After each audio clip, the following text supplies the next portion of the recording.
News 18 के विशेष programme में आपका स्वागत है। बदलती जीवन शैली ने हमारे लिए बहुत सारी समस्याएं खड़ी की हैं, कई चुनौतियां हैं। स्वस्थ रहना काफी मुश्किल है, मानसिक तनाव एक बड़ी चुनौती है, लेकिन हम इसको पार पा सकते हैं अगर हम योग करते हैं और विशेष तौर पर सहज योग करते हैं तो हम इसको पार पा सकते हैं। हमारे साथ इस विषय पर बात करने के लिए दो एक्सपर्ट हैं। रूही तलवार जी, आपका बहुत बहुत स्वागत है। दीपक अग्रवाल जी, आपका भी बहुत बहुत स्वागत है। अगर देखें तो भारत योग भूमि है और योग को हम व्यायाम, वर्जिश, एक्सरसाइज के तौर पर देखते हैं। सहज योग कैसे अलग है और कैसे योग में और सहज योग को कह सकते हैं कि ज्यादा कारामद है, ज्यादा बेनिफिट करता है सहज योग? सहज योग को समझने के लिए हमें सबसे पहले योग को समझना होगा। आज मैक्सिमम लोग योग को शारीरिक फिटनेस से जोड़ करके देख रहे हैं, पर योग का सही मतलब है किसी दो चीजों का जुड़ना। जैसे कि हमारे सहयोग के नाम में ही सह मतलब साथ में, ज मतलब जन्मा। जो परमात्मा की शक्ति आपके अंदर, आपके साथ में जन्मी है, उस शक्ति से आपका योग घटित कराने को ही हम सहयोग बोलते हैं। इसी सहयोग के घटित होने से, इसी योग के घटित होने से हमें हमारा आत्म साक्षात्कार मिलता है। आत्म साक्षात्कार यानी खुद से मिलन। एक तरफ हम योग करते हैं कि फिट रहें, स्वस्थ रहें, लेकिन जो आत्म साक्षात्कार है, कैसे ये मिलता है हमें और ये क्या होता है? कैसे आम भाषा में आप समझाएंगे सब लोगों को कि वो खुद से मिल सकें, खुद सा आत्म साक्षात्कार जो है वो पा सकें? आत्म साक्षात्कार जैसा कि शब्द सही है कि अपनी आत्मा से साक्षात्कार। अपनी आत्मा से साक्षात्कार पाने के लिए हमें सबसे पहले जो हमारे अंदर परमात्मा की शक्ति है, जिसको कि हम कुंडलिनी शक्ति बोलते हैं, वो जब हमारे अंदर जागृत होती है तो वो हमारे सभी चक्रों को प्लावित करती हुई हमारे सहस्त्रार से भेदन करके जब बाहर आती है तो उससे हमें शरीर का जो संतुलन है वो प्राप्त होता है। हमारे सभी चक्रों में संतुलन आता है, तो जिसकी वजह से जो हम योग को शारीरिक फिटनेस कर रहे हैं, वो ये जो सहयोग के जरिए आपको संतुलन आएगा तो आपकी सभी बीमारियां भी दूर होंगी, आपके अंदर धर्म की स्थापना भी होगी और आपके अंदर संतुलन भी आएगा। जैसा कि आप कह रहे थे कि कुंडलिनी जो है हमारी वो आध्यात्मिक माँ है, हमारे अंदर मौजूद है। कैसे व्याख्या करेंगे इसकी और ये जो काम करती है वो कैसे काम करती है? जब बच्चा माँ के पेट में 2-3 महीने का होता है तो परमात्मा की शक्ति उसके सर के तालू भाग से होती हुई शरीर के सभी अंगों में जान फूंकती हुई रीढ़ की हड्डी के नीचे एक त्रिकोणाकार हड्डी है जिसको मेडिकल साइंस में भी सैक्रम बोन बोलते हैं। उस हड्डी में वो जाकर के कुंडल मार के बैठती है, इसलिए हम इस शक्ति को कुंडलिनी शक्ति बोलते हैं। और जब ये हमारे अंदर जागृत होती है, जागृत होने से वो हमारे सभी चक्रों को एनर्जी देती हुई हमारे जब सहस्रार से बाहर आती है और जब हमारे चारों तरफ परम परमात्मा की प्रेम शक्ति जो फैली हुई है उससे जब एकाकार होती है तो हमारे अंदर उस बहुत परम आनंद का एक अनुभव होता है और जिससे हमारे अंदर धर्म की स्थापना होती है और संतुलन मिलता है। भारत को अगर देखें तो भारत का जो तोहफा दुनिया के लिए है वो है योग। दुनिया तक, अलग अलग देशों तक अब योग किया जाता है, योगा दिवस मनाया जाता है। लेकिन अगर देखें आधुनिक काल के अंदर सहज योग या फिर कुंडलिनी जागरण, ये किसकी देन है और ये कब से शुरू हुआ? आधुनिक काल में सहयोग को जो मिला हमें, ये आत्म साक्षात्कार बहुत मास लेवल पे जो सफल हो पाया, वो परम पूज्य श्री माता जी निर्मला देवी जी ने 5 मई सन 1970 से ये प्रक्रिया शुरू करी। पहले ये प्रक्रिया बहुत जटिल थी।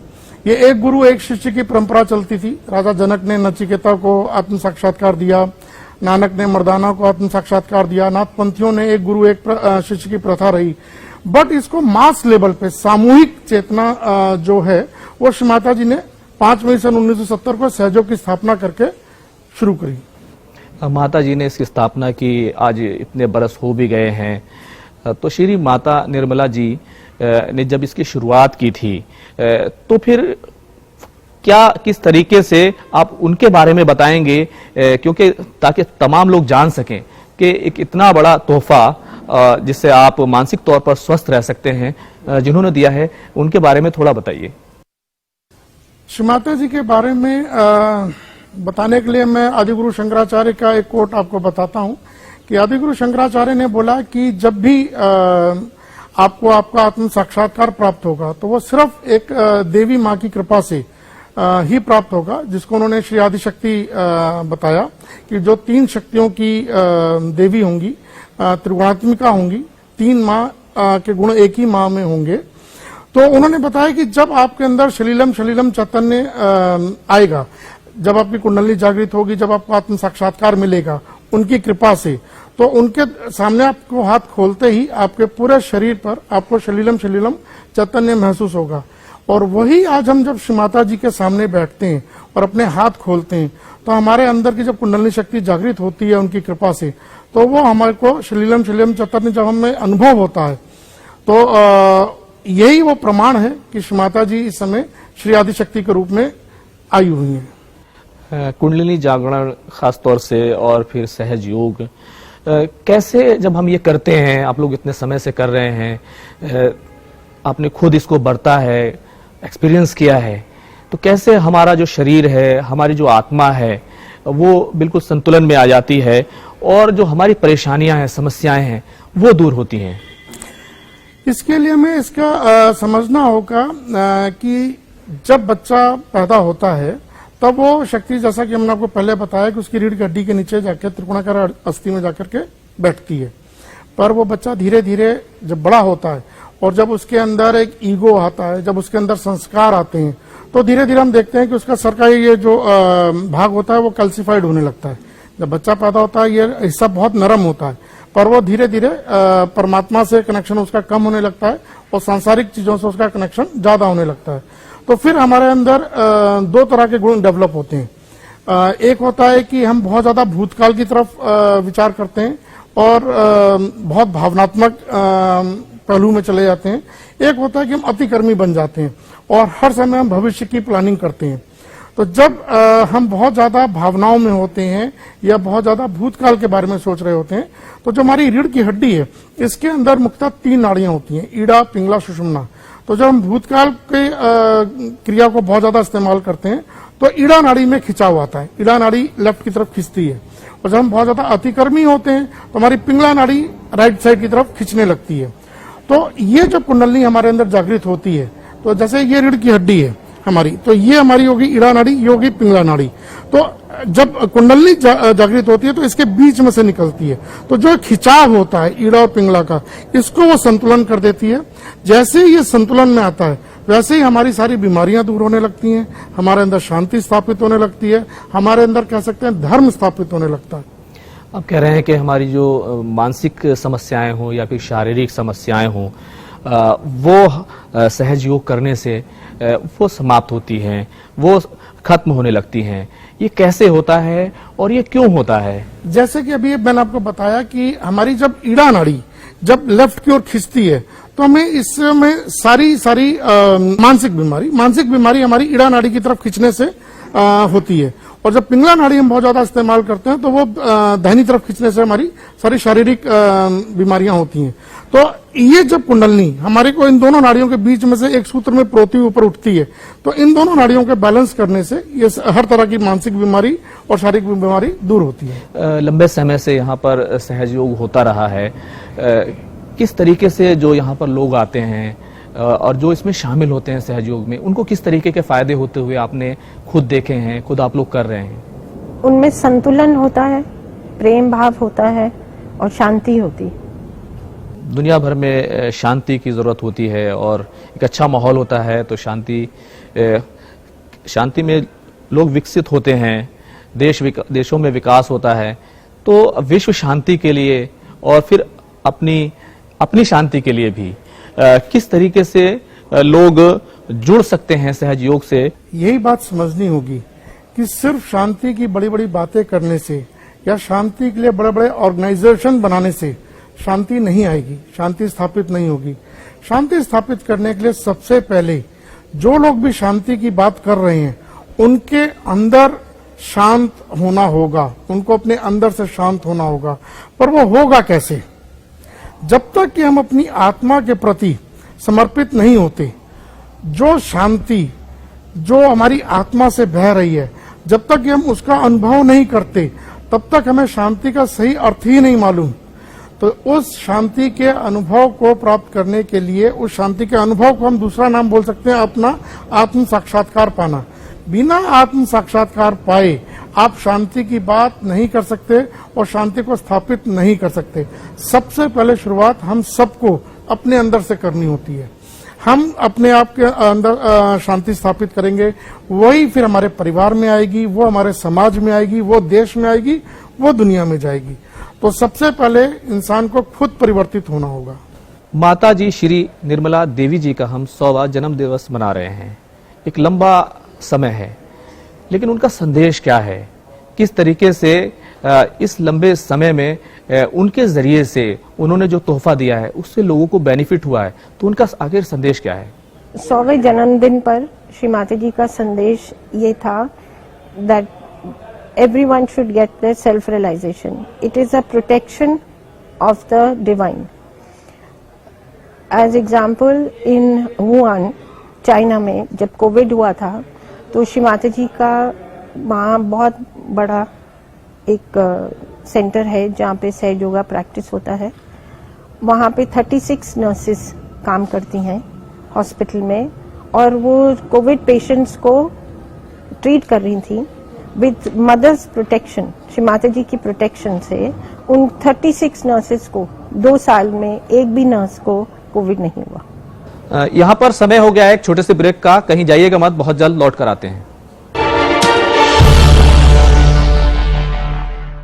ब्रेक के बाद आपका एक बार फिर स्वागत है। आज हम बात कर रहे हैं कि कैसे हम मानसिक तौर पर तनाव से दूर रहें और कैसे सहज योग इसमें मदद कर सकता है। तो हमारे साथ 2 एक्सपर्ट मौजूद हैं।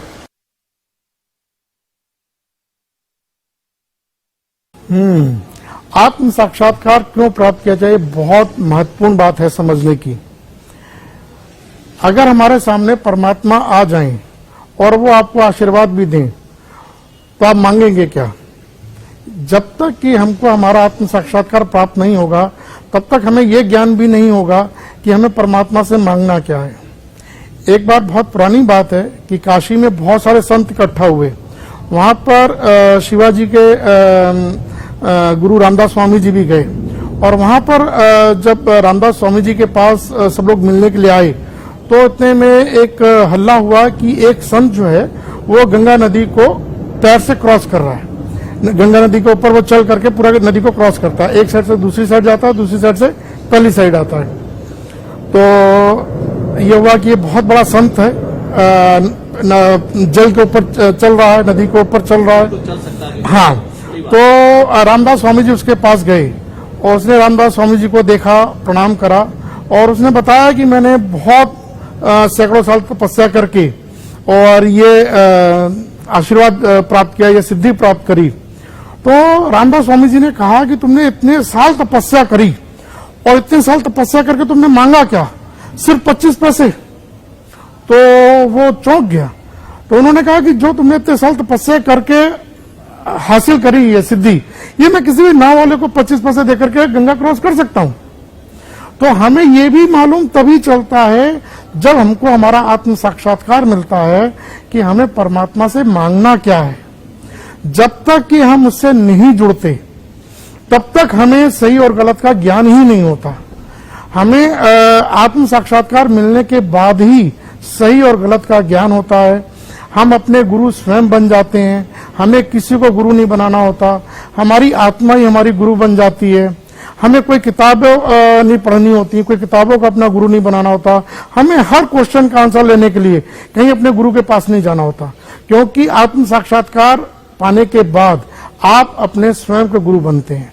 आप अपनी ही आत्मा से, अपने वाइब्रेशन से जस्ट पूछते हैं कि हमें ये काम करना चाहिए कि नहीं करना चाहिए। तो अगर आपके हाथों से ठंडा ठंडा चैतन्य बहता है, आपको आंसर आ रहा है कि हाँ ये काम करना चाहिए, आपके हाथों में गरम गरम हवा आ रही है तो आपको यह है कि ये काम नहीं करना चाहिए। हमें किसी भी आदमी की पहचान के लिए आत्म साक्षात्कार होना बहुत जरूरी है। कोई भी आदमी जेल से छूट करके आता है गेरुआ वस्त्र पहन करके और 4 मंत्र बोलने लगता है, हमें बताता है कि वो हिमालय से आया है, बहुत पुराना बाबा है, हम कैसे पहचानेंगे? हम जस्ट उसकी तरफ अपना हाथ खोलेंगे, हमें पता चलेगा कि उसकी क्या स्थिति है। उसकी जैसे हम हाथ खोलेंगे हमारे हाथों से गरम गरम हवा निकलेगी, दैट मीन्स आदमी हमारे लिए अच्छा नहीं है। जैसे ही हमारे हाथों से ठंडी ठंडी वाइब्रेशन निकलेंगी, दैट मीन्स ये आदमी चाहे जितना कड़वा है पर ये हमारे लिए बहुत अच्छा है।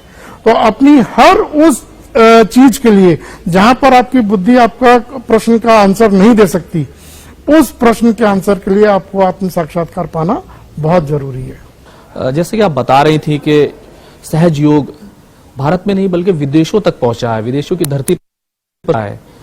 कई जो मुल्क हैं, कई जो कंट्रीज हैं, क्या उनके नाम आप बता सकती हैं कि जहां पर सहज योग हो रहा है? Sage Yoga has been accepted in Iran, UAE, Russia, China, and all European countries. The message is, it is one religion throughout the world. समय देने के लिए बहुत बहुत धन्यवाद। आज के इस विशेष प्रोग्राम में इतना ही समय था। फिर हाजिर होंगे किसी और खास मेहमान के साथ। तब तक के लिए अनुमति दीजिए।